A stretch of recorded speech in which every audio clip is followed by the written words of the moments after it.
Hey everybody, Doug here from 2 Plus Stuff, and today we're doing another live hobby hangout and stream, and I'm just going to be painting some miniatures because it's been a bit. The holiday season kind of took me away from the painting table for quite a bit, both in mind and body, and so now I'm going to be coming back to it. I still want to keep painting my Fallout stuff because I'm having fun with it, and so I'm going to paint up a few more raiders today, or finish the ones I already started.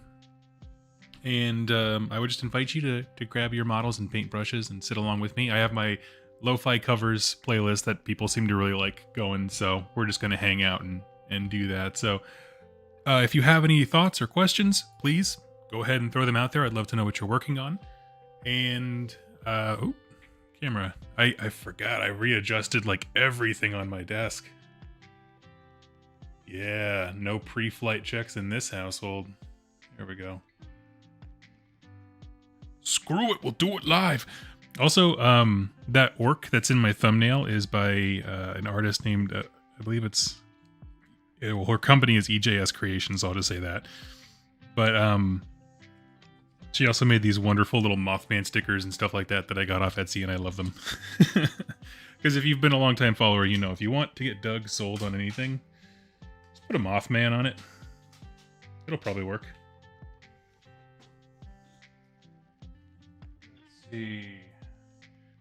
Got a whole bunch of raiders here.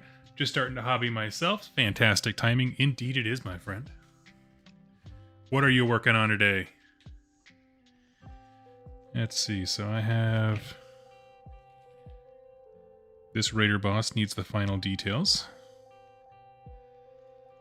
And...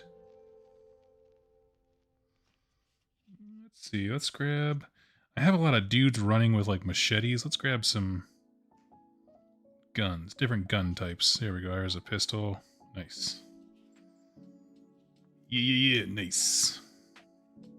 I like a lot of these guys. I adore the Raider models in this collection, man. It just gets me every time.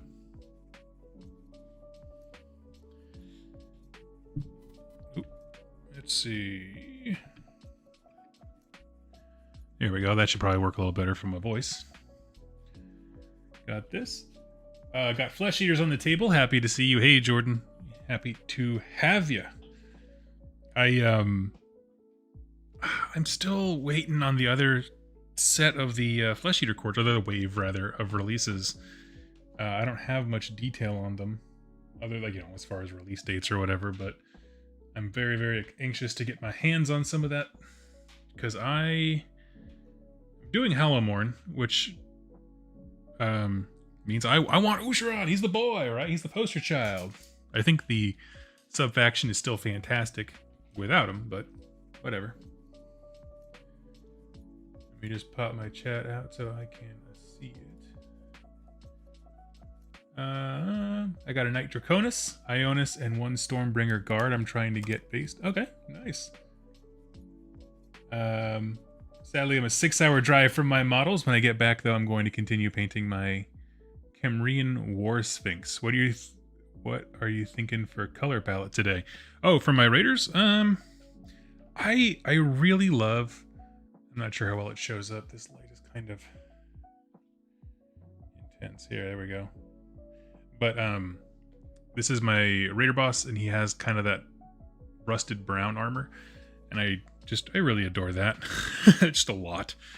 I don't know. I always have more than like the clean looking Brotherhood of Steel stuff or whatever. I love the dark kind of brown colors that the Raiders rock. And which is why actually I went, after the last stream, I went and re-downloaded Fallout 76 on my desktop.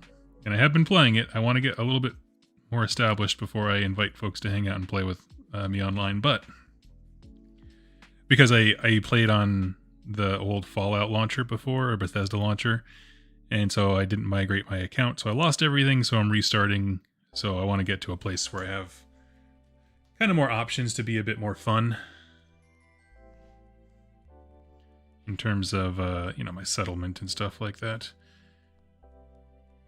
But my point being that even in that iteration of the game, I'm always playing Raider armor as messed up as I can get it. I love 76 has a ton of really fun raider schemes. I feel like they let their model designers just kind of go nuts as far as like creating cool power suits or power armor suits, that kind of stuff. It's just rad.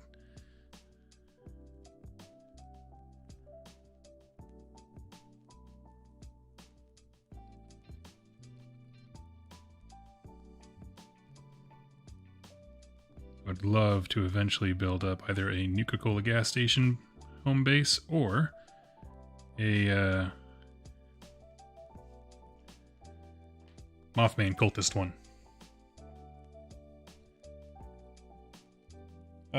This is just the best community ever. Aw, thank you so much. That's very kind of you to say.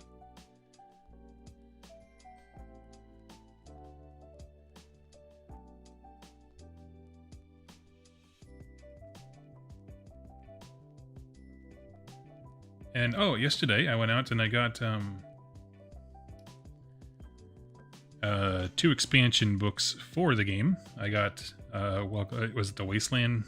Welcome to the Wasteland, the campaign guide, where you start off with a singular warband and you kind of evolve it over time. And then the other one is the Commonwealth, so that's all the rules for specifically playing in Fallout 4. Even though they all kind of have that aesthetic as far as the model designs go for the most part, the actual specific characters and stuff to playing the Fallout 4 are in that set.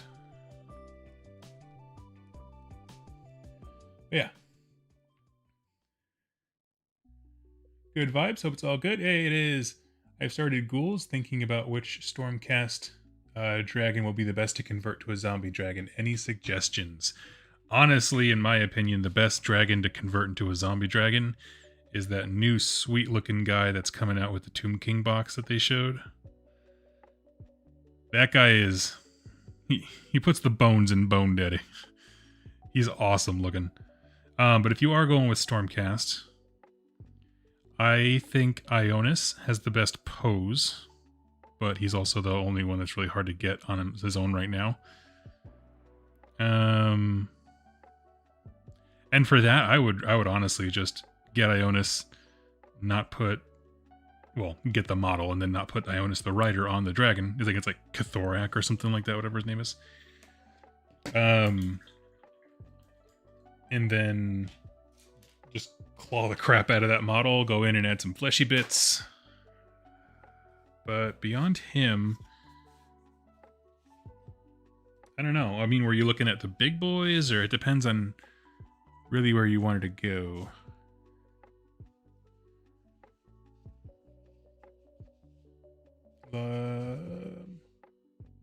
Love the Fallout Raider factions. Oh yeah, they're super fun.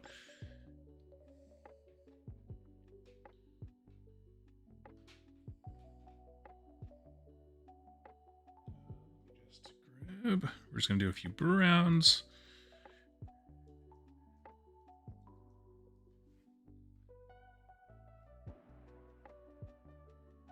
Let's see.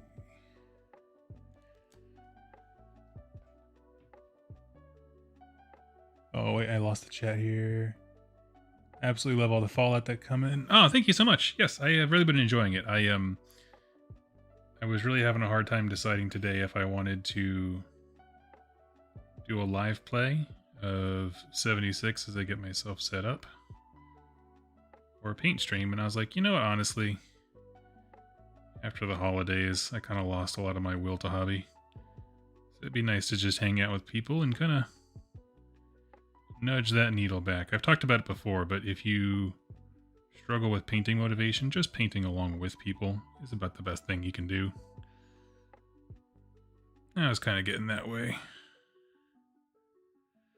Holidays are always stressful. This year we moved my mom up with me, so now it's like she's learning for the first time what it's like to have to share time, which is a fun lesson 15 years into marriage to be having to learn, but that's all right.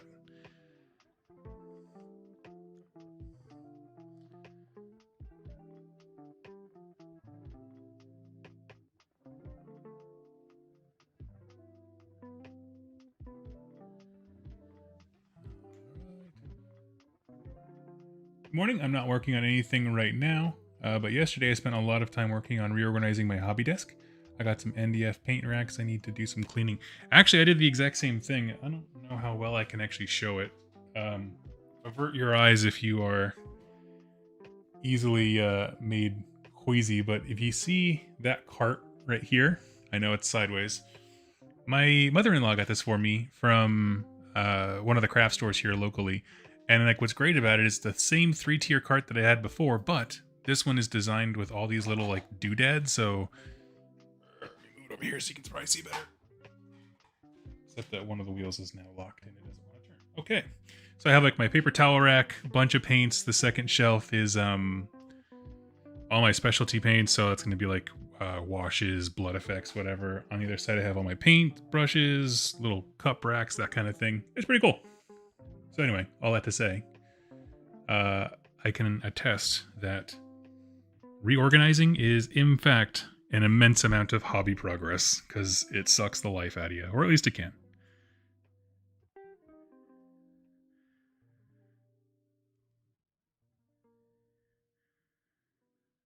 We're going to give this guy, he's going to do the fashion faux pas. He's going to have brown pants and a black jacket.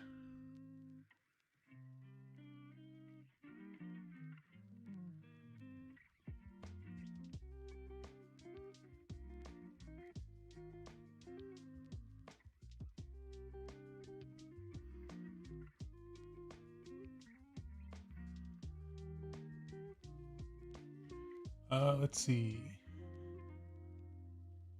I used to have a bright red Nuka-Cola hat, but I wore a little too much and ruined it. Oh, that's funny. My my Fitbit that I don't have on right now because I'm waiting for a new band to come in the mail, but it has the Pit-Boy facing. I was like, this is the only way that I could get myself to be okay with wearing one, is like it has to be Fallout themed, I guess. I don't know.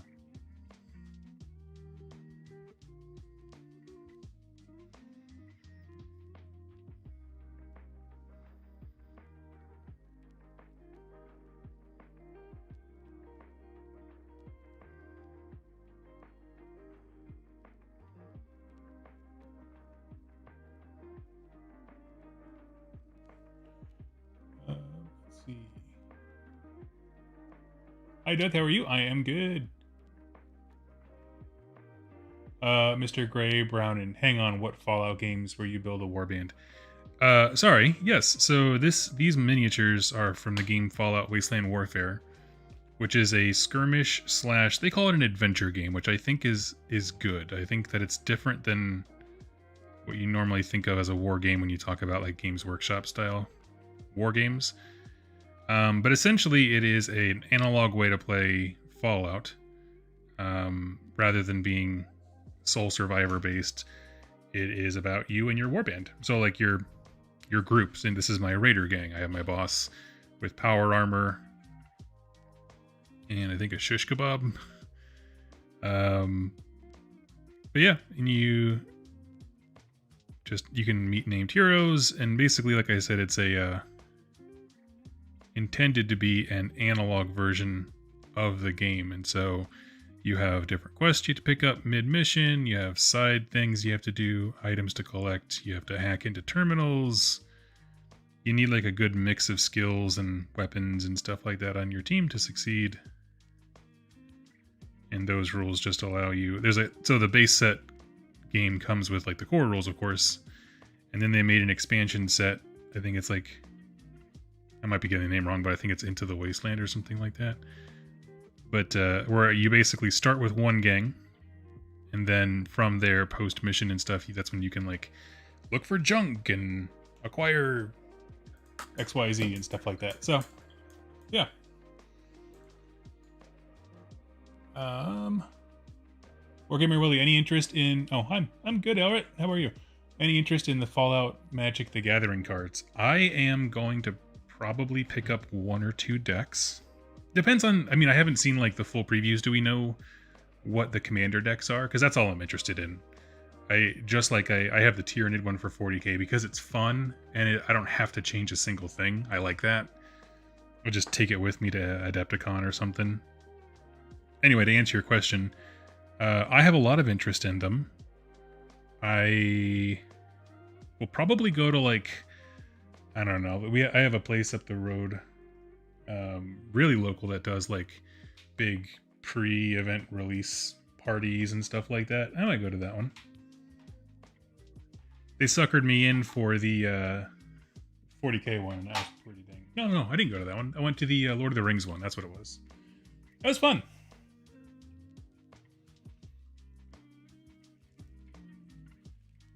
I just need to transfer my last 10 or 11 GW paints into dropper bottles. Then I might need to reorganize my drawer supplies. Yeah, nice.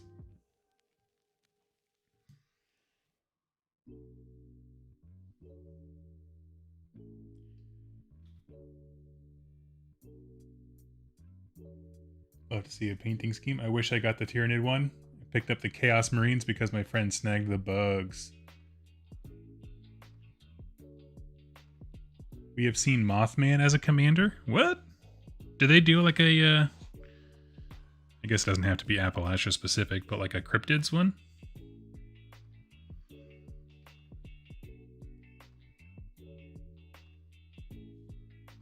Assuming you're in reference to the Mothman comment that I made at the top. Which is true. I told anybody, if you want me to play your game, it's not hard. Just put a Mothman in it. Be like, Doug, you get to fight and or be the Mothman. As long as you have a semi-good idea of what that looks like in terms of, you know, turning that into game rules, I'm in. I'm a simple man.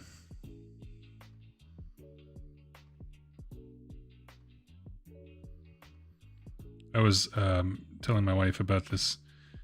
There was a group of guys. It's from a podcast, this story, but there was a group of guys playing, and they were playing X-Wing or Star Wars Legion or something like that at a local game store, and some guys at the next table were playing 40K. And the guys playing X-Wing just kind of meandered over and looked at the 40K table and started like making comments about what a waste of money it is, because like Warhammer, who knows Warhammer, right? It's Star Wars is over here being awesome. And one of the things that they were talking about is like, oh, I only play games that have Star Wars, so they're connected to an intellectual property rather than a game developer, which is cool. It's whatever. It's, don't heckle people, but that's cool. Point of the story being that I am absolutely that person who, we all have that thing who it's just like, shut up and take my money. Mine is Point Pleasant, West Virginia.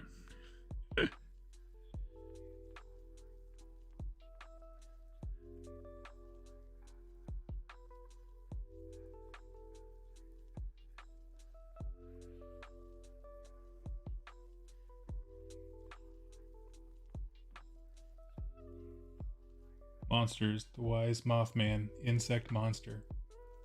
Ooh, I will look that up. I'm guessing the rad counter will be like poison. Sounds like a fun new mechanic. Yeah.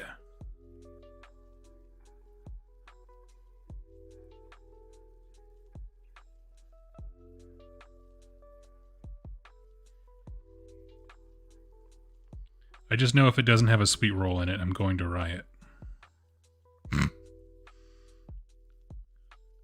Every Bethesda owned property must have a sweet roll. It is by design.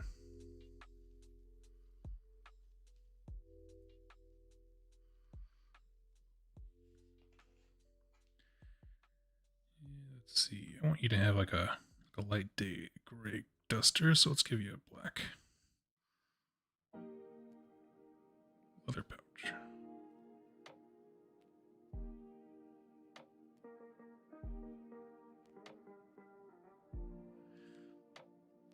And the way that I paint these models, because I think these tend to be more detailed than GW ones.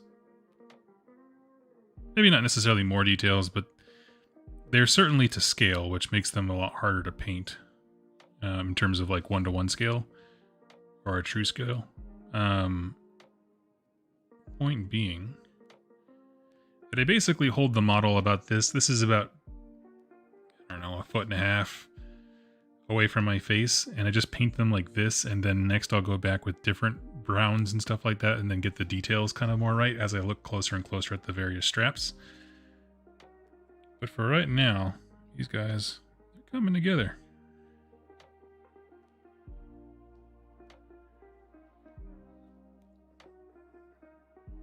Let's see. If this has been asked already, are you considering watching the Fallout TV series and covering it on your channel? I actually am. So, to give you guys a peek behind the curtain into YouTuber world, exclusive to you followers, one of the ways that I personally, Doug Griggs, make money is through affiliate programs. I've talked about this at length. Every video has like a, hey, check out my Linktree thing. And that feeds my family. So with that in mind, when they released that trailer, I was like, Modiphius has a Fallout game, and I like it, and I have been looking for an excuse to paint it and play it. And now, hopefully, with keyword surging, there's going to be a whole bunch of new people coming and looking at the game. And when the day that trailer dropped, it was the day I was like, Q1 of 2024, I'm doing a crap ton of Fallout because now I have a reason to. An excuse, really. And I found some local guys who were also interested in playing. They got some cheap eBay lots because people were selling off to buy Warhammer.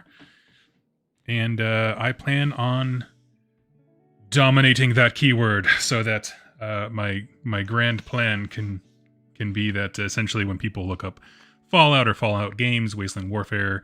Also, there's a new game coming out called Nuka World, which uses the same miniatures I can talk about in a second.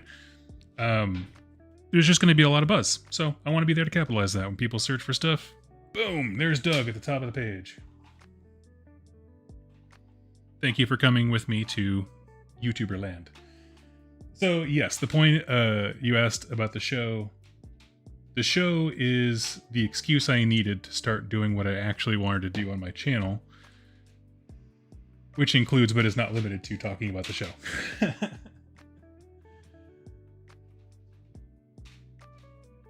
Looking for a good brown here to put on her duster.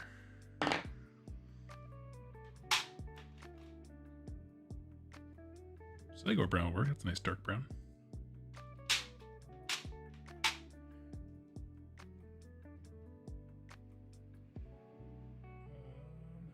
Let's see.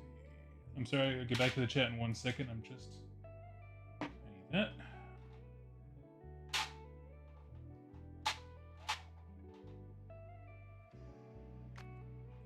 I feel that Games Workshop missed an opportunity not only for dropper bottles with the contrast paints, but also to put the name of the paint at the top.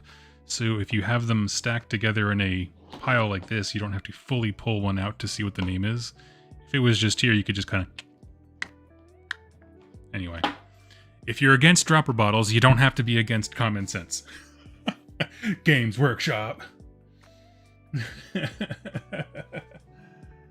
So anyway, I hope that answers your question, Czar. Yes, I'm very excited about the show and do plan on talking about it. I'm painting a Wargog Prophet right now. I have no idea how to paint the feathers. Here's what I would do for the feathers and what I did for mine and a few others. Start with... Oh, I guess I should ask, how is it primed? I'm going to assume right now that it's primed white, and if it's not, I would say put Celestra Gray and then build up to an Ulthuan Gray, and that'll be your white. It's a little off-white. It's kind of like Grey Seer. And then I would look at just different feather schemes, whatever kind of colors you want. Pick a contrast paint and one highlight brush-on paint color. So for example, if you wanted to do a red feather, old Doug would choose Blood Angels Red and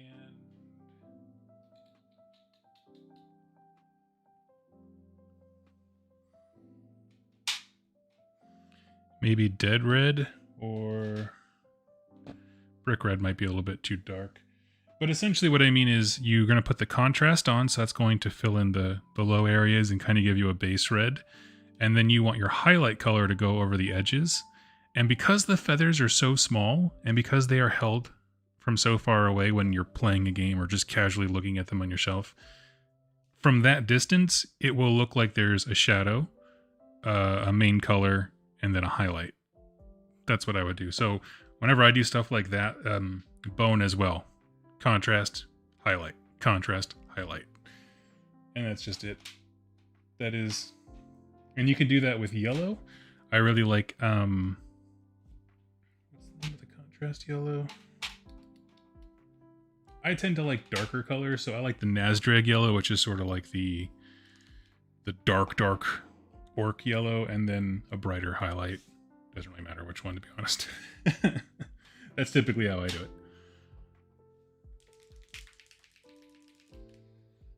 Czar94, thank you so much for throwing a tip in the tip jar. It does. Looking forward to the new content. Work calls, so I will catch you all next time. Thank you so much, buddy. That's so kind of you.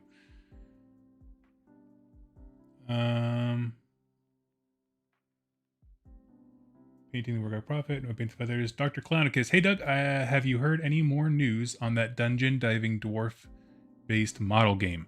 They are fully funded. I was sent the STLs or whatever that they had for their pledge winners, I think.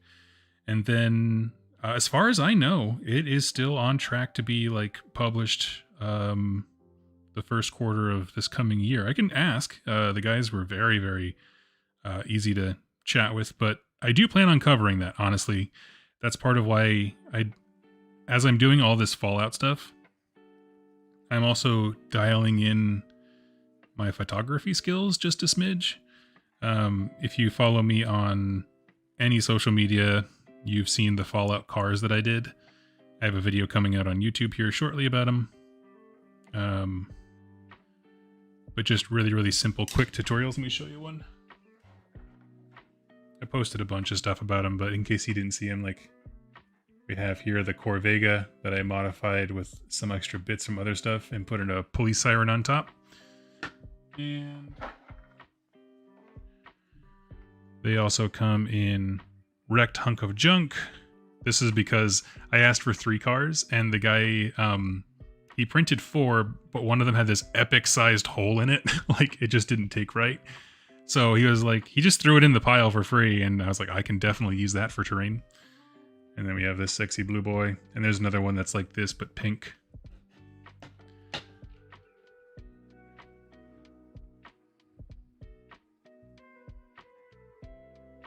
I don't know how I got there. Anyway, yes. So you may have seen those pictures. But the reason I've been doing that with Fallout is because I do plan on doing battle reports for other games, including, but not limited to, Torch and Shield, which is the dungeon dwarf game. If you guys didn't see my coverage of that, it's really cool. It's, I think the title of the video is like everything Mordheim wanted to be or Warcry wanted to be, where it's such a simplified way to either have a big campaign game or a one-off Adepticon party game, which I tried to get going, but I was too late to request setting up an event. That's okay, though. It only hurts my heart. But that is the point of it, is just you are a crusading dwarf team fighting against both the literal darkness of like the lights going out around you, as well as all the horrors and the other warband. It's pretty cool.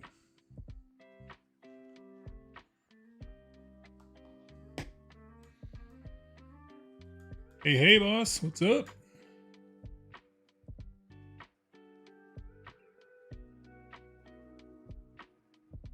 White. Okay, so I was thinking like a rainbow macaw. Okay, right on. I'm sorry, I got swept up in other stuff. Didn't see that before, but nice. Elect Man, I'll be leaving soon. Going out for brunch with my family. We'll be celebrating my birthday. Congrats. Happy birthday, my friend. It was over a month ago now, but we couldn't get a reservation at the restaurant until now. Ooh. I'm gonna get absolutely slosh day drinking, which is probably just means to stop only after 3 drinks. I'm kind of the same way. I've never been drunk in my life, but I feel sloshy, like I've drinking too much liquid after about like 2-3 drinks, which is why I don't get drunk. I'm not like some noble or ultra, we don't drink in this house. It's just like, nah, dude. Catch me outside with the doobie. That's fine. But after like 2 drinks, I just feel like I have literally drinking too much fluid. Doesn't matter what it is. Could be water.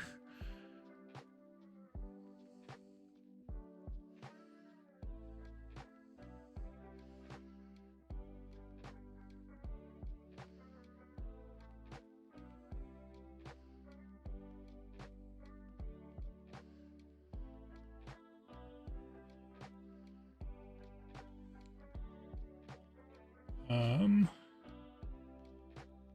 Also, have you heard of Relic Blade? I've heard good things about it, and I'm considering getting into it myself, but I want to know if you've heard of it.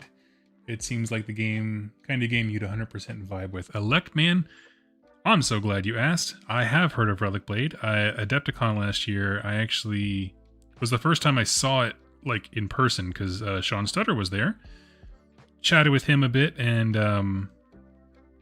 no, I think it looks incredible. That's another one of those games that, because it plays on a 2x2, I am looking in this coming year to start doing battle reports for. Because it absolutely is. If you have not heard of Relic Blade, just do a quick Google search after this is over. It looks freaking dope. It's like an adventure. Basically, I don't want to word this. Imagine if you took the encounter parts of a role-playing game and made that a miniatures game, but specifically a very fun one. And by that I mean, like, you don't represent a warband leader per se or anything like that. You represent the winds of fate who have chosen champions to do whatever you want to do. So you can do, like, I don't know, it just makes it feel like a different tone of game. It has a very beautiful fantasy aesthetic. And the guy who does it, Sean, he is an indie game designer who is an absolute beast. This dude, okay, he does all the art, the game design stuff, and the putting of the books together. He's there at events selling it. I don't know how the guy like lives. I don't know how he has a wife or any kind of life. I actually don't know if he's married. I shouldn't say that, but I don't know how he has any kind of life whatsoever. It's just, I don't know.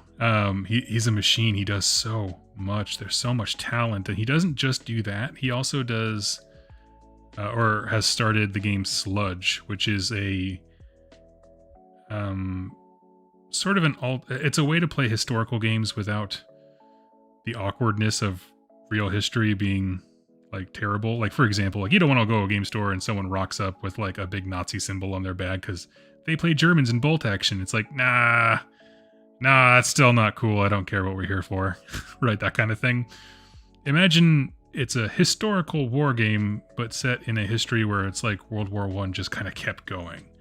And so, like, there's just kind of a dark, again, it's called Sludge. Go check it out. That one's another sweet looking game. Anywhoomst, yes.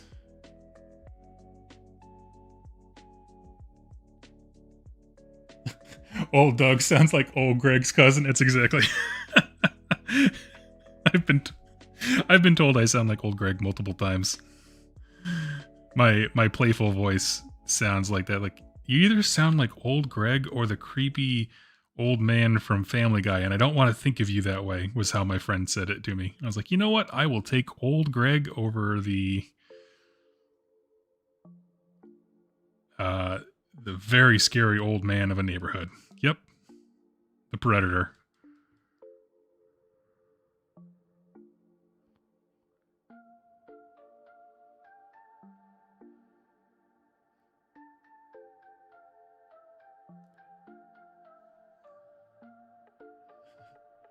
Doug's got that iridium fever. I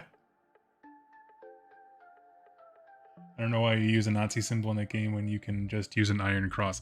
I don't know, but you know what? It's just that it's that kind of thing where it's like, I feel that way. I've had that discussion with some folks. I have a friend who's very disappointed in me that I'm not eager to play bolt action, and I said, well, don't they have like a, you know, alternate history, weird history kind of version? Yes. Okay. I'm happy to play that.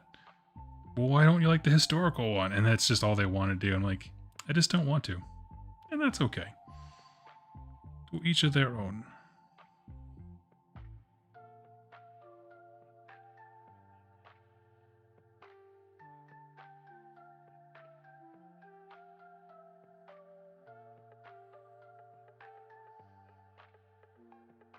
You have a short barrel pipe revolver. Okay.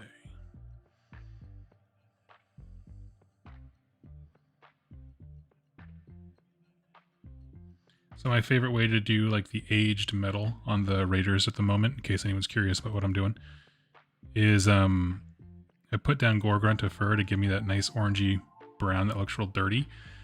And then I'm going to build up orange on top of that. And the orange, where it's strong enough, will look like rust. And where it's weak enough, it just creates different textures and stuff to look at on the Gorgrunta. Works out really well.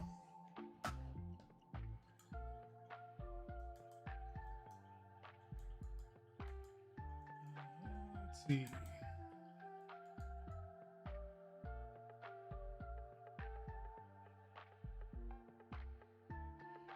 Let's see. By the way, Happy New Year. Oh, hey. Yeah. Happy New Year to you. No, it is 9:57 of December 31st, 2023 for me. But I live outside of Des Moines, so really it's like December 31st, 1999 to me.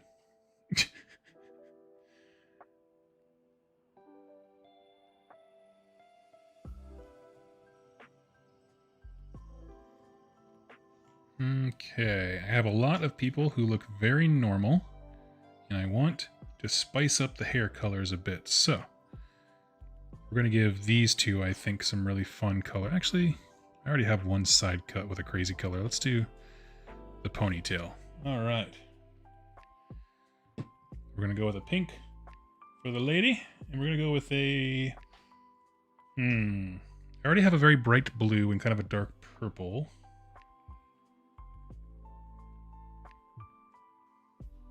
Go with this weird, what is this, heavy black green? I don't even know where I got this paint. I don't think anyone around me has this brand. Let me guys know if you guys have paint like that where you're just like, where in the hell?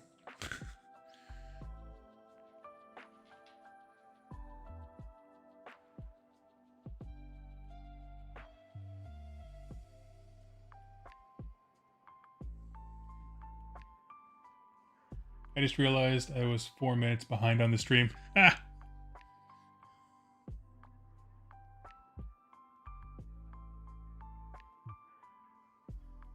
That was happening then. We're at now. Everything that's happening now is happening now. I use that line on my wife a lot. If you don't know, it's from Spaceballs, the movie. And it is one of my absolute favorites. They're watching a video cassette of Spaceballs, the movie, and he has to explain time to him.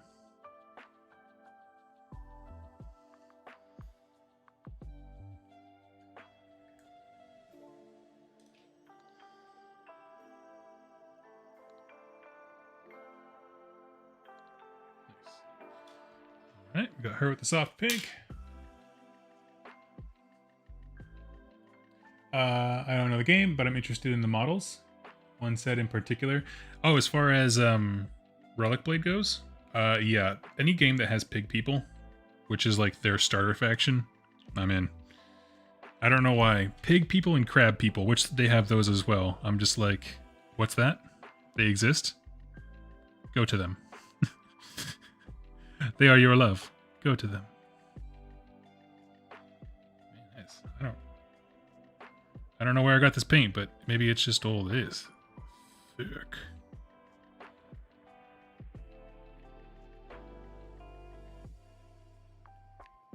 Oh yeah.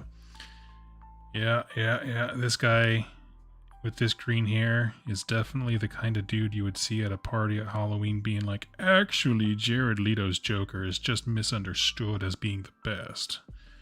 Yeah. One of those guys.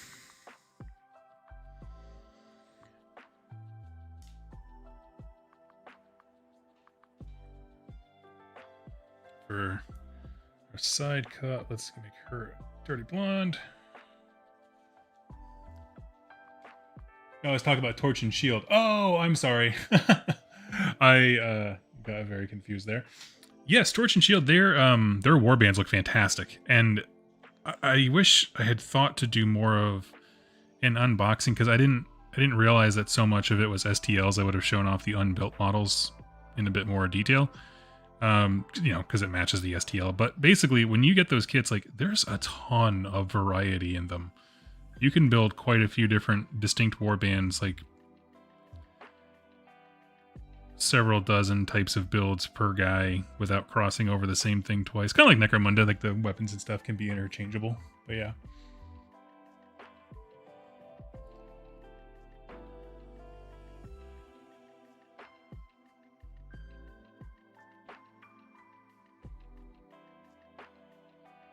Got a weird paint that makes a glowy effect, like a reflective on insect chitin. Oh yes, yes. The oh, what's the word? It's not bioluminescent. I don't know. There's a fancy word for that effect, but yes.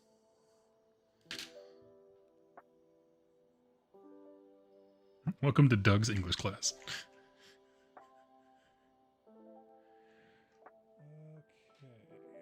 Okay, more wildwood. The Pharaoh, yes. Yeah, Robin. Oh, good. We're back on the same time wavelength now. Yes, those Pharaoh are in a very good home.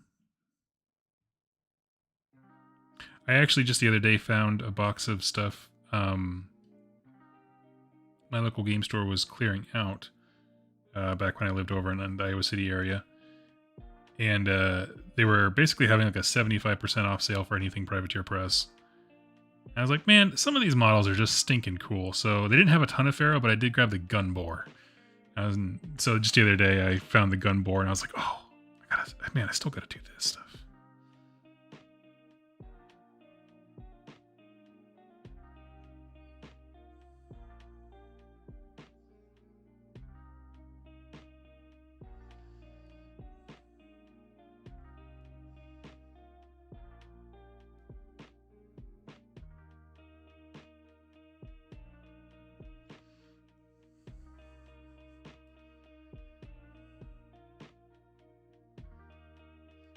All right, we're getting there.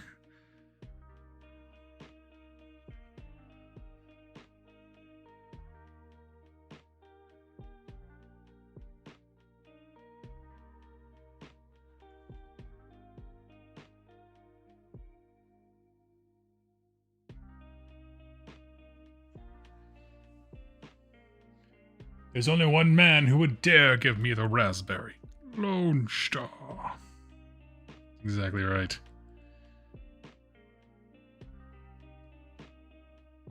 I do that to shut down arguments with my mother as well when she brings up something from the past. That was then. We're at now. It goes over as well as you would expect, but it's worth it every single time.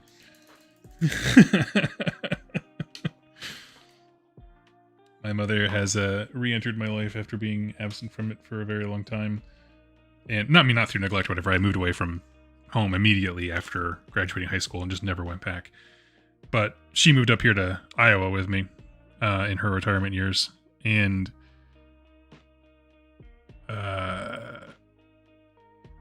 my methods of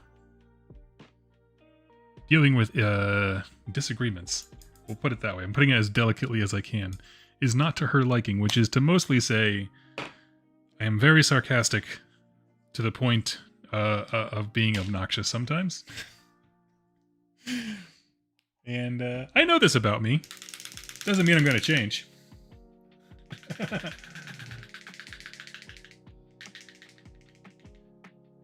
I hit 50 plus followers last night on Twitch. Hit my affiliate goal. Well, congrats, friend. I would say share a link, but you can't. YouTube will flag it, and I won't necessarily be able to see it because I'm on Streamlabs. But if you write out the name, people go check my buddy out over on Twitch if you're into that. He does a lot of painting. Fantastic painting, by the way.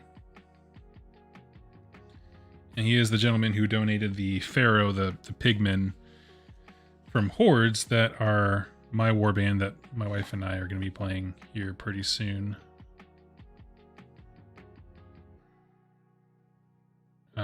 For Yefsiga by Black Site Studios.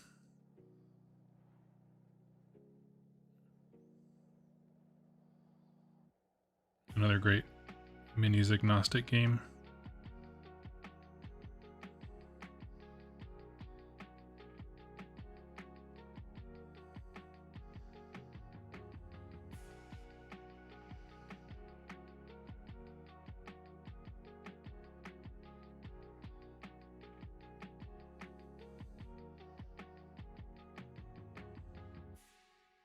I'll give that a follow. There you go.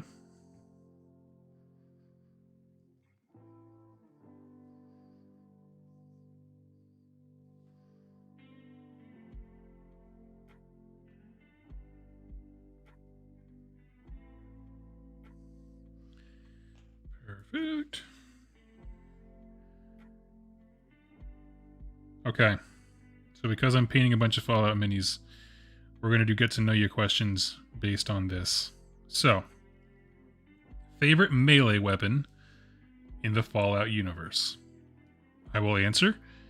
You guys go ahead and type in your answers if you'd like to play along. For me, I'm going to go Power Fist. It has always been cool. I think it is one of the most iconic things. Mainly because theirs has such an industrial look compared to the Warhammer ones that I feel like it really does kind of stand out on its own. If you haven't seen the Fallout Power Fist, go give it a quick Google. It's pretty cool. That's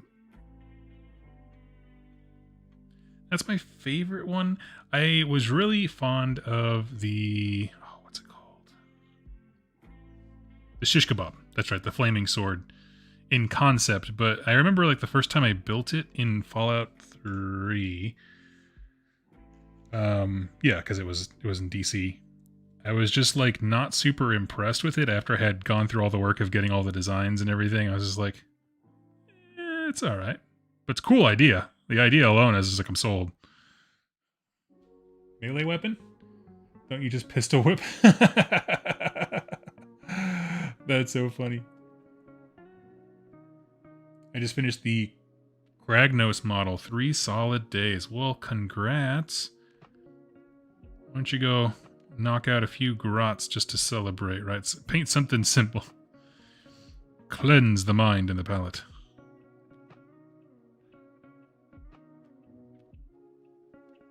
I always end up making a lone gunslinger. See, my default is shotguns. I like to just run into a room, get my... This is my strategy for Halo as well, which is why I couldn't get anyone to be on my team back in the day of LAN parties. I'm going to give myself a shotgun. I'm going to run as far into the room as I can, and then I'm going to rely on my problem solving and intuition skills to get me out of that situation. Which is always how I ended up dying, because I would just like, you know, Kool-Aid Man into a room full of like flood or something like that, and then just get immediately murked. So I seem to always take the position that every game is like Left 4 Dead, where like by design the enemies don't stop coming. Like it's about movement. But you would think every game that I play was Left 4 Dead, just based on like running at full bore every direction.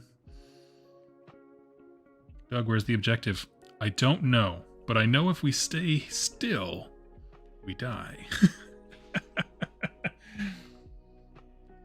The Super Sledge is my go-to. Nice.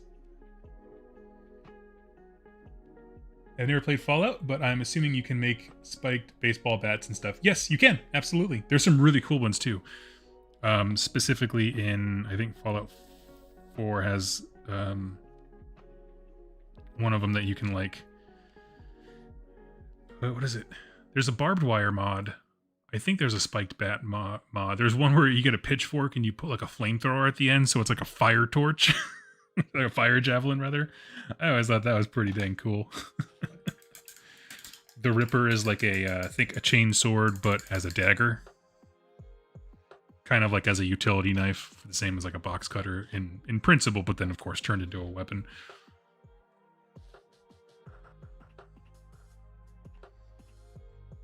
Snake bite leather.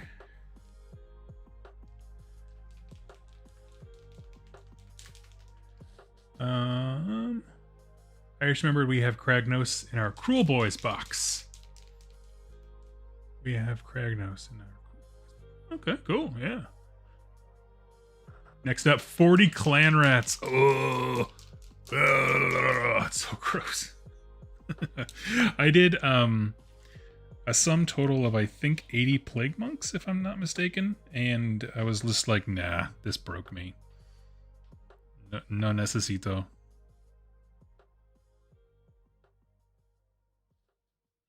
She has a ton of the finer detail. Okay, we're gonna come back to her. I think that that character model taps out at this stage. My basic liberal application of just contrast or whatever to make stuff like have color.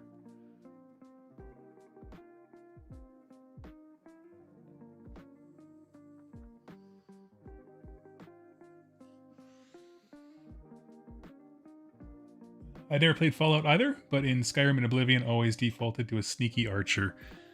Yeah, right on.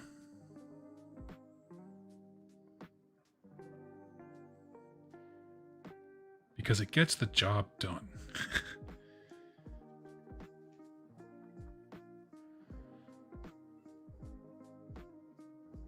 See, sneak playthroughs tend to be my least favorite in games. I tend to start a game, like if I got a new game, like let's say, you know, the new Elder Scrolls came out tomorrow. There isn't one as far as I know, but whatever. Let's say it existed and it was coming out tomorrow. I would probably start the game with a new character. And I always try with games to play through as if I, Doug, was dropped into that world. Okay, just...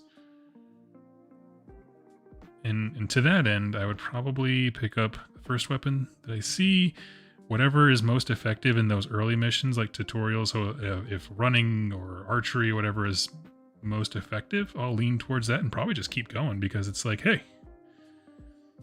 why would my character think to change the way that they've been surviving?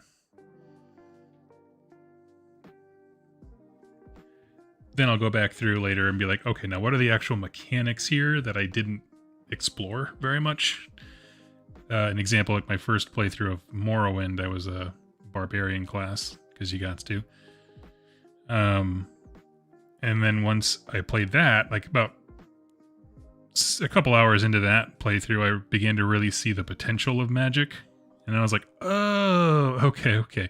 This game could be a lot more fun. And then I stopped it, made a new character that was a battle mage. So he had some combat stuff that I knew well and some other stuff. And I just like went to town and I just had an absolute blast.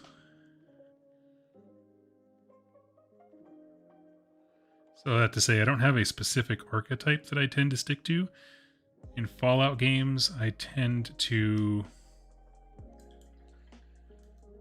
I like pistol slingers for the most part, or hunting rifles, because I love... if you've seen the old movie, A Boy and His Gun. Was it A Boy and His Dog? Is that the old post-apocalyptic movie when the kid just has the one rifle and the dog? Like, I just have dog meat with me all the time. That's just... or whatever the name of the dog is in that specific iteration of Fallout games. That's all I want to be. Just the dude with the rifle and the dog.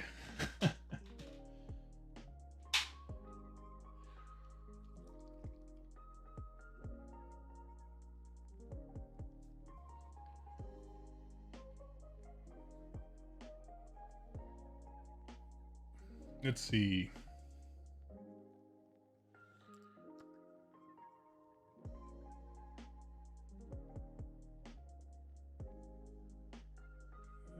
Robin, I'm burning a Fallout Wasteland Warfare role-playing campaign as soon as I can get the funds for my books up. Nice.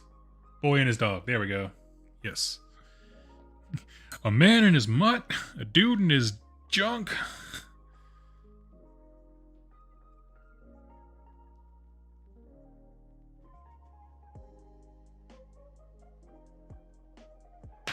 Oh. 10 out of 10, though, I would watch a man named...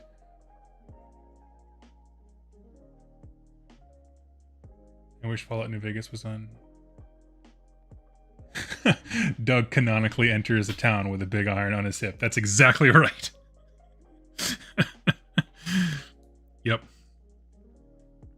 Nailed it there.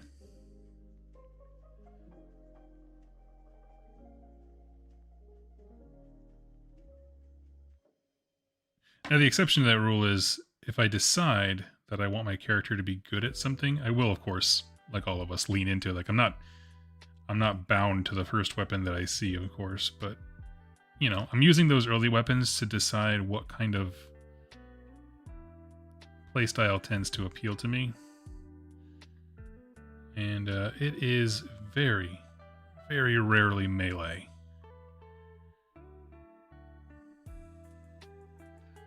Almost always shotguns. Like I said, put yourself in this situation and then allow yourself the courtesy of finding a creative solution to your problems.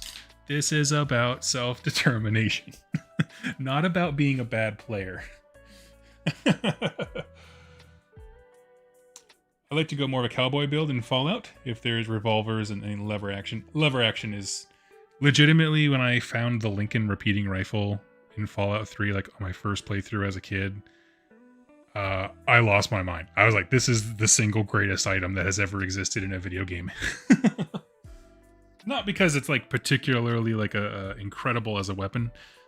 I'm just busting that one out so I can get a sense of the base. Not that it's particularly incredible as a weapon, but the feedback that you get from the lever action weapons is so good. A nice little crank. It's the nice, I don't know. It's just, I love all of that.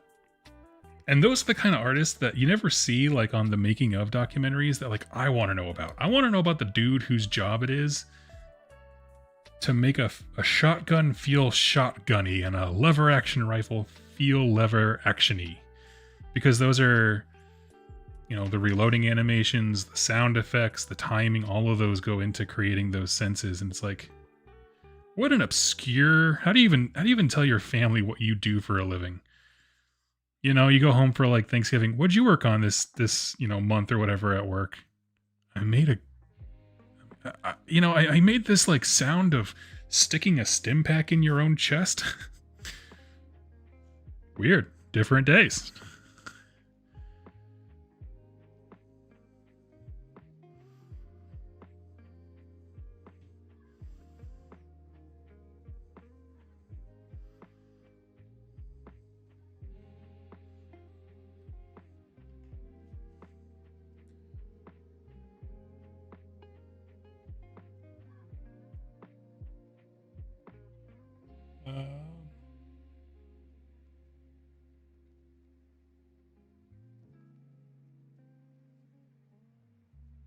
Ooh, I like that, except in Fallout 4, because canonically the male character was military, so he uses rifles and semi-autos. You are correct. And if you play Nora, the missus, I assume she will kill you with a legal textbook. She was a lawyer, in case you didn't pick that one up. But I never understood that. So I don't mind the idea. Like, I don't need every adventure game to be like Morrowind, where it's like you have a completely open backstory type thing. Some people really hated the whole, oh, they took your kid, you know, like, and that's kind of a logical, the urgency removes the agency kind of idea for quest design. So like, you don't have time to decide why you want to be here, because a fixed canonical thing is that your kid was taken. And unless you're role-playing as an absolute trash human, of course you would go save the kid first.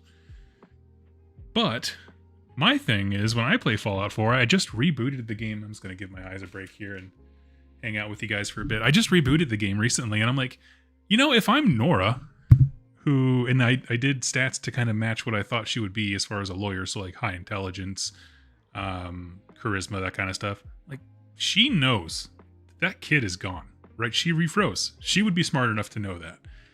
So why would she care? And so, I don't know. So I guess what I'm saying is like that urgency doesn't actually bother me all that much. Sorry, I'm just waiting for contrast to dry and then we'll get back to it. But I love the idea that they could have preset skills. I like that. What you just talked about with Nick as far as the military background. But they didn't go that far with her. It was just like lawyer. And I don't know, even stuff like where they got his little speech at the VA clinic or whatever in Boston, like he could start the speech that he was going to give. That is awesome. Like, what a little touch that is so great, but I don't think she has an equivalent moment unless I missed it. Anyway. There we go. I watch documentaries about sound effects, guys. Nice.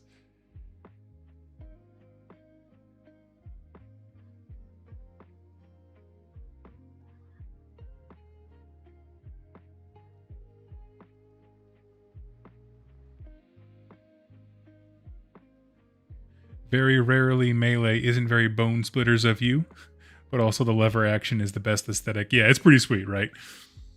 No, I just mainly because I like the creepy horror like roleplay element that you can in terms of like situational stuff have. So for example, my favorite moment in a Fallout game, we'll go back to the me cam, was the first time I played Fallout 3, because that was the first one I played and then I went backwards to do 1 and 2.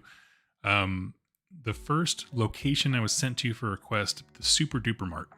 Okay. Coming into that building, hunched down, really crappy hunting rifle with no modifications in hand. Like, and there's fog and you can kind of see people walking around. Like, that's what I love. And so that's what I try to capture. So either that's coming into the creepy place and sneaking around with a shotgun until I'm found is an option. But just kind of like tearing into that with melee has never been my jam. Ever. I don't know.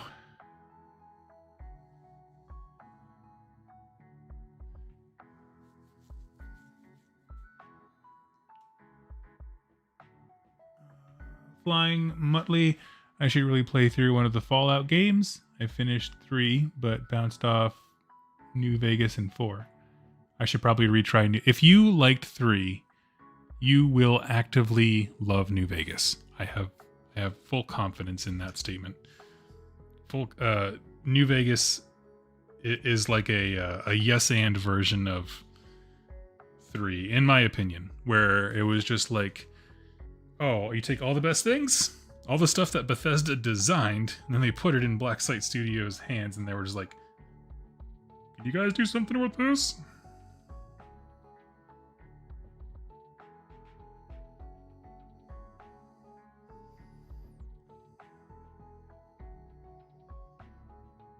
It's quite good. Every area has its own little alien feeling, and the way that they do world design is just awesome.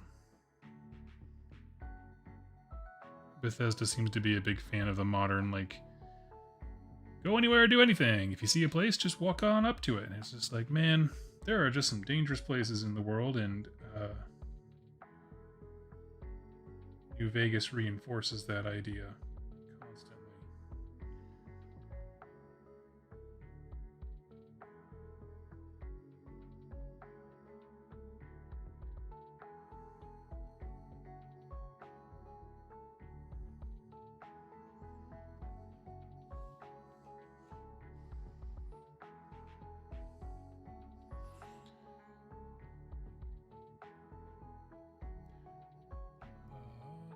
New Vegas is the best Fallout to date.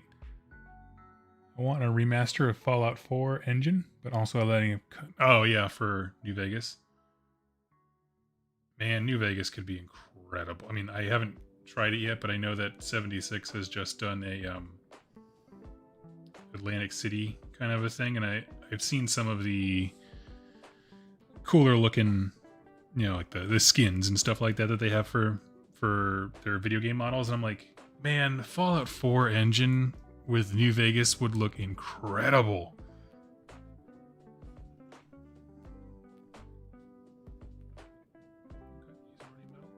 Sweet. All right.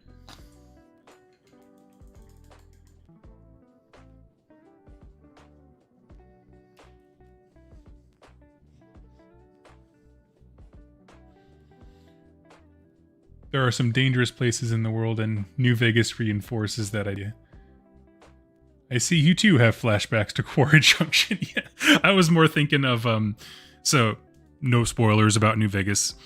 You awaken after being attacked, and the map tells you, like, after your little tutorial session, like, go into New Vegas, and you look at the compass and it says north, so you just start walking north, and then you immediately get railroaded by what are they called? Oh, what are the stupid bugs called? Cazadors. Which are like, even at high levels, they are just the most annoying enemy. Freaking hate Cazadors. And you just get absolutely slammed. And so what they're trying to teach you is to navigate the world healthily. You actually have to go south in a big loop around to New Vegas. Because if you just try going straight there, like, unless you're doing a speed run, you're not going to have a good time, bro.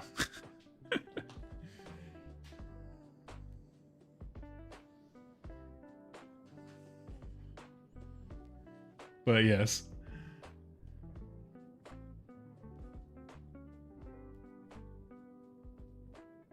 I have all of them, so it's easy enough to arrange.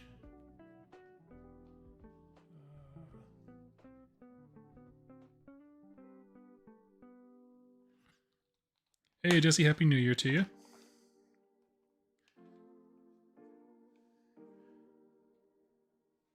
I'm going to start a playthrough where I never talk to Preston in the church.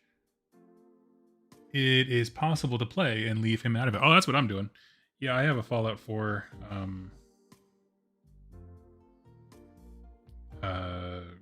game installed, or that I'm playing through right now, where I think I went and talked to him because I wanted to get some of the Raider armor that existed in the town that they were in. I can't remember what it's called. But yeah, I didn't hang out with him at all.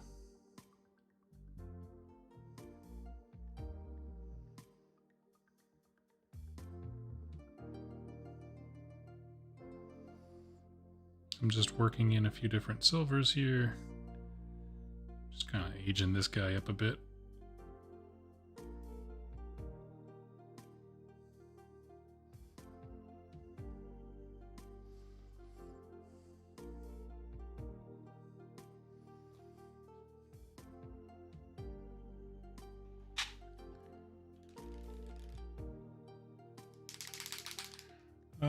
Let's see.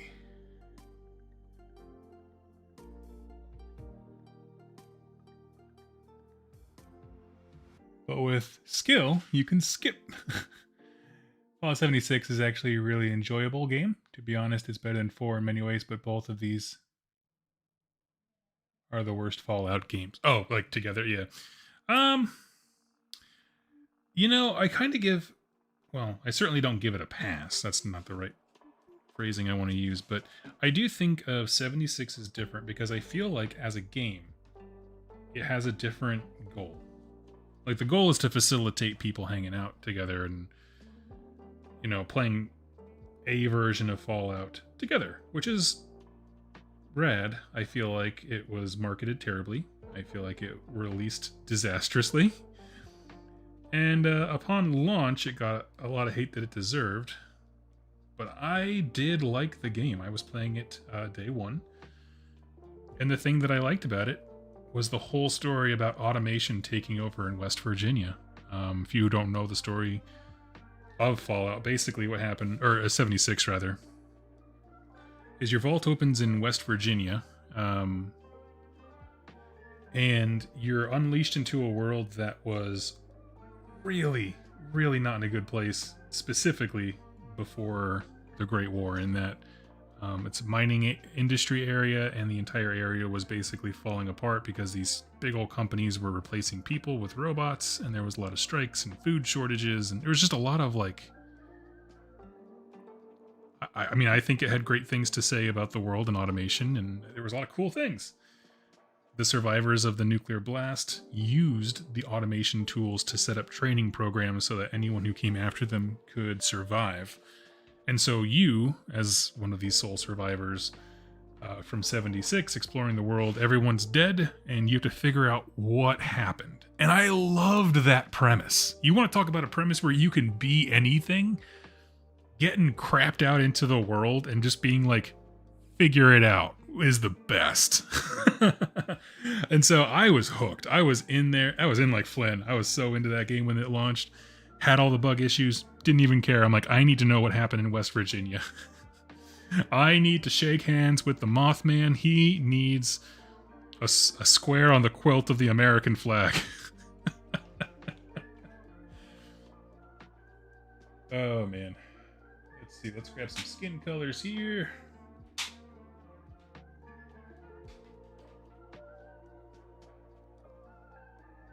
Was pushed out. Oh, yeah. And I mean, you know, I talk about Fallout 76 the exact same way I talk about Age of Sigmar's launch on this channel, which is when everyone's like, it was terrible. I'm like, yeah, bro. Yeah. Yep. No argument. You're right. But that was then, and we're at now. No, actually, they've released quite a bit of stuff for 76 since I have been away. It's been like maybe a year and a half, 2 years or so since I played consistently. I think the most recent thing I remember was I had completed the Raider quest line.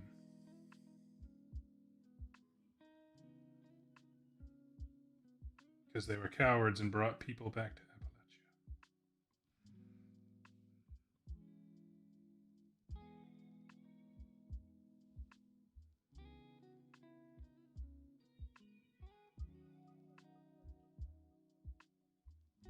Sorry, just getting a really, really tiny face.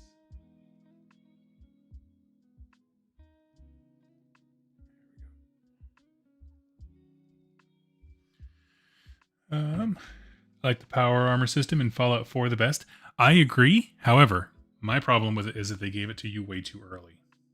You should. I feel like it needs to be a thing that you see before you are ready to interact with. Like, I think a perfect example of like showing and getting people excited is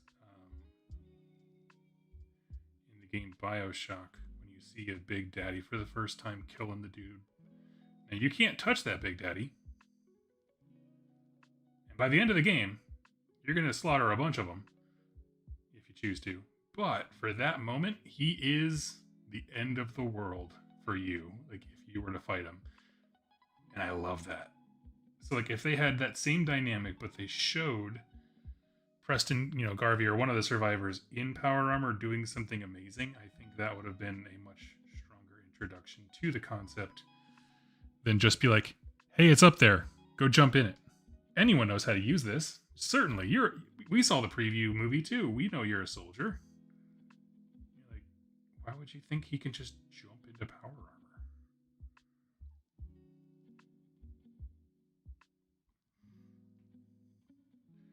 I also like the idea that power armor was something you had to train for. That was a great throttle, I think, in the old games. If you didn't know, you had to be trained how to use power armor, so you could find it in the world, but you couldn't equip it. And so for the longest time, it was always this thing that was like, it's like an ancient relic or something. I want to use it, but I can't. I am not adept enough.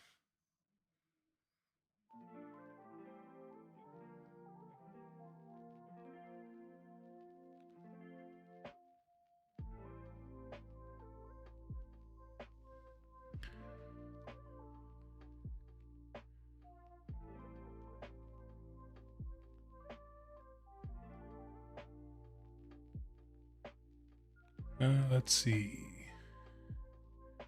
I love the ammo system in New Vegas. Yes, and I love the modification stuff from Fallout 4. I think those two ideas combined could have been really, really cool.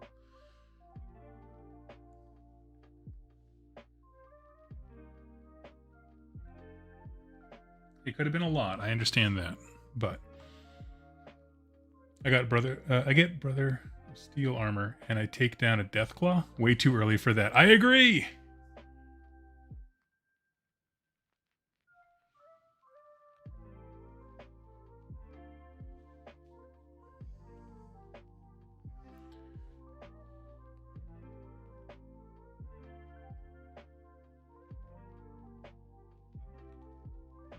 You are the Big Daddy. It's not Brotherhood of Steel armor. It's the weakest version of power. Oh. Oh, wait, I think I missed part of the conversation there. Sorry, I was following along and then I was like, I can't tell. But you were responding to the person. Got it. No, I know it's not great armor. But I just feel like there was something cool about the idea of having...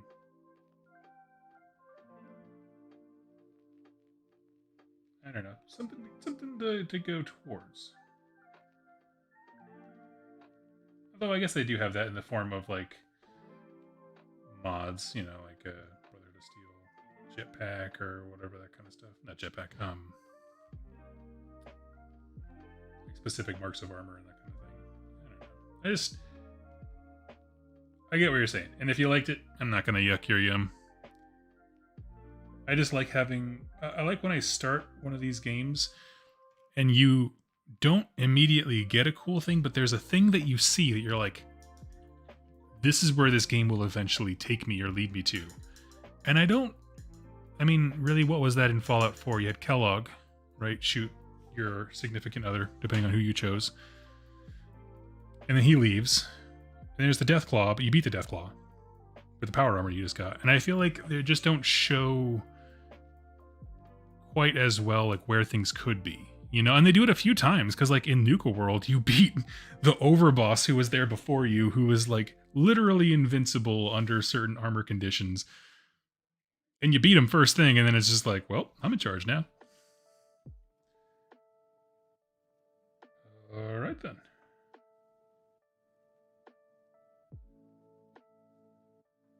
But another situation where, like, you've already beaten the big bad before you start. I know I think that one's a little bit different because it has its own story it's trying to tell, but yeah. You are the big Doug.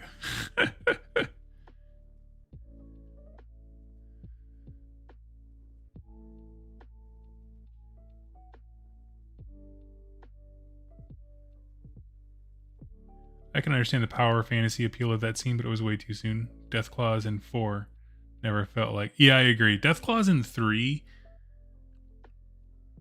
felt like a... Not an endgame beast, because certainly there were behemoths and stuff like that still, but they just felt different. I don't know.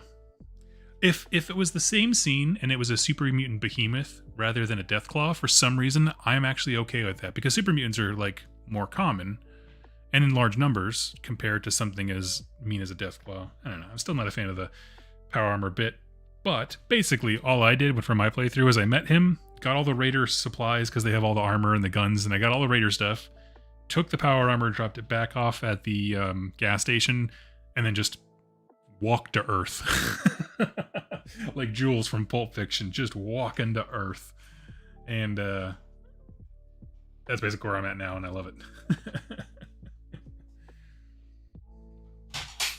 Oh no! I popped off my paper towel rack from my nice new cart. That's gotta be adjusted in the future. Alright.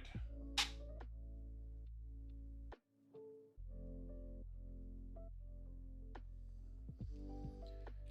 some of this bad boy down. That'll give us our nice dirt.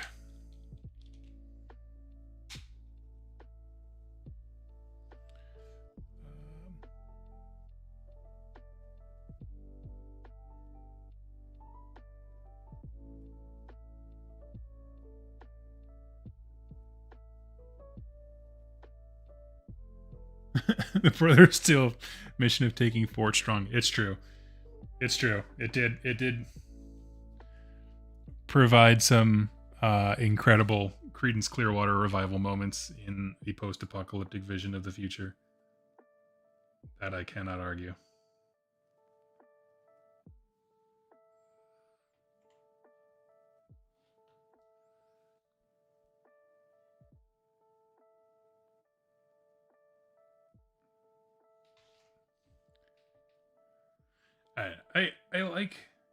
I liked being able to see, like, if I get big and strong, I can be like blank, you know, and whatever that looks like. It could be. I think Morrowind did it with armor types. Like, if you see someone in a really intimidating thing of ebony armor, they're probably really good at fighting. Like, they would, you know what I mean? That was a way that they used to display what a character could potentially do. And then some characters hid it underneath robes. And that was the point. It was to deceive you. Which is like, yeah, that's awesome. Heck yeah.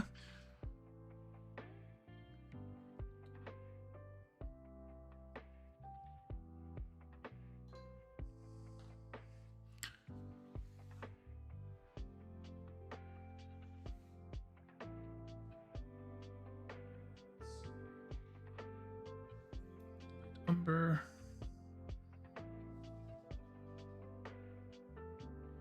I gotta say, my favorite... I'm trying to think of my favorite mission from each faction.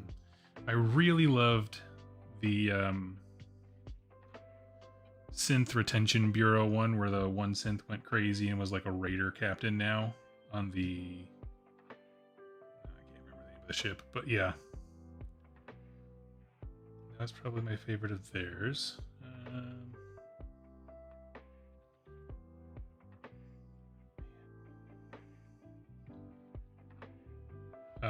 Anything with Curie. She's the best.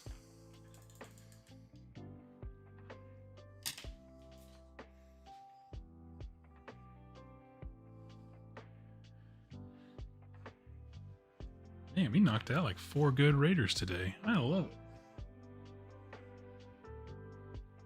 I haven't even finished up this guy. That's a 5th. I'll take it.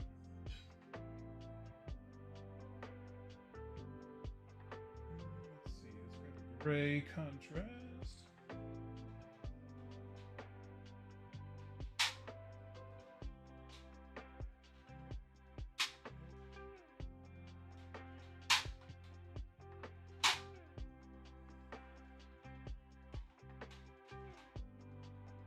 Here we go. Silicon Gray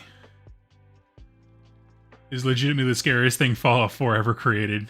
Yes, Curie is indeed the best post-nuclear weapon.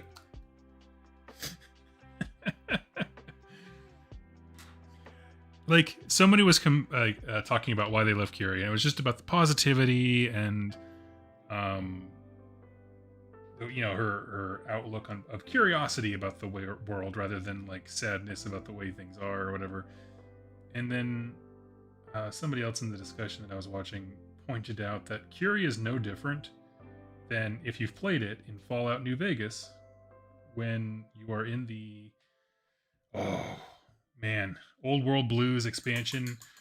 There's a mad scientist perk you can get by combining different creatures and stuff like that. And so at one point a human drops down and a machine, and you fuse the two, and you get a creature that is kind of like the whale from Hitchhiker's Guide to the Galaxy. It's like a dark joke where he's like, wow, what is this beautiful world? Like, everything's incredible.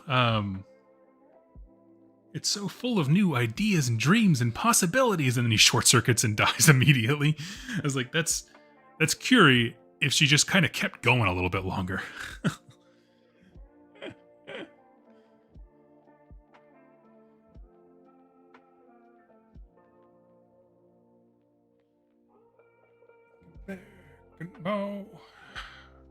All right, what's next for these boys?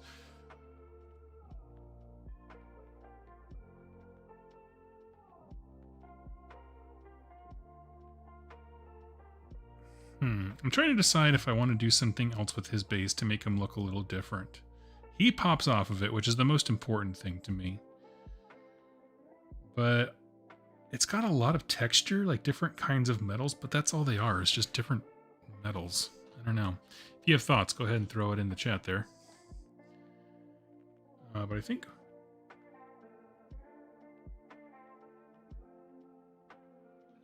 Oh, I must have broken her machete at some point.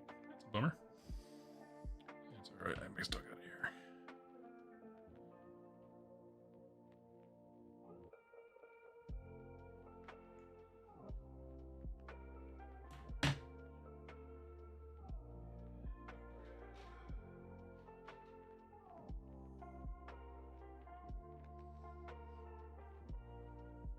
I can't wait to get my onus on the table. Seen a few battle reports with the Army of Renown. Not a lot being used. I don't know. I have not... What does his Army of Renown do? I guess I haven't really been following.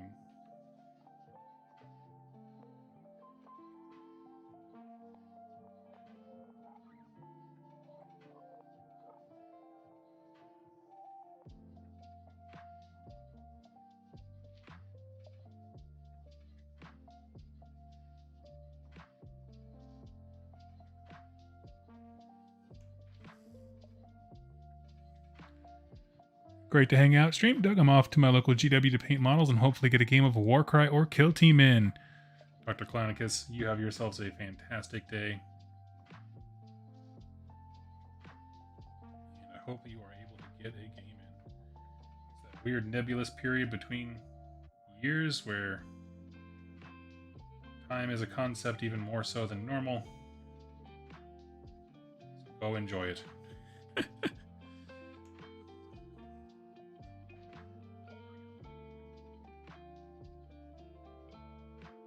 For one, Oh, Krondis and Karazai are battle. Oh.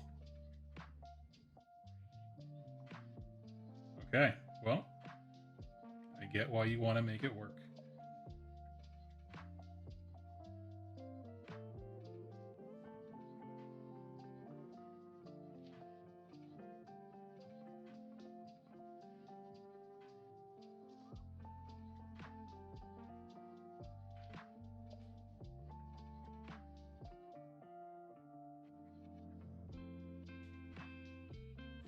Usual list is the two brothers, Ionis, and the rest is Stormdrake Guard. I think 2 units fit. Oh.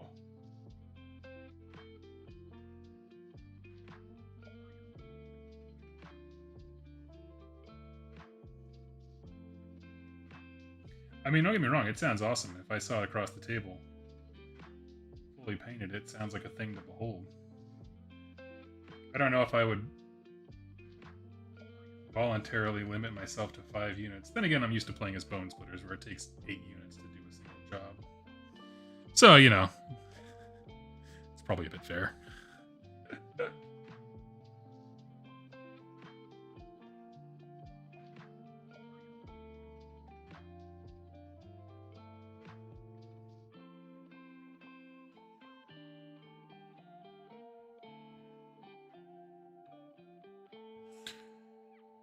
Yeah, all the dragons. Nice. Krondis, Karazai, Ionis. 1, 2.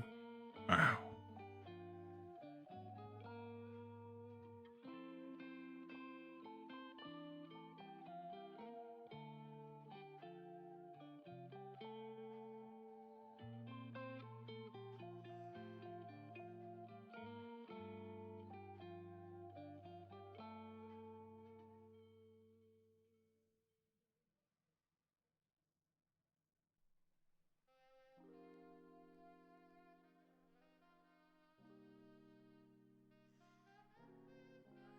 Every time I add a new kind of orange or whatever, this guy just looks better and better.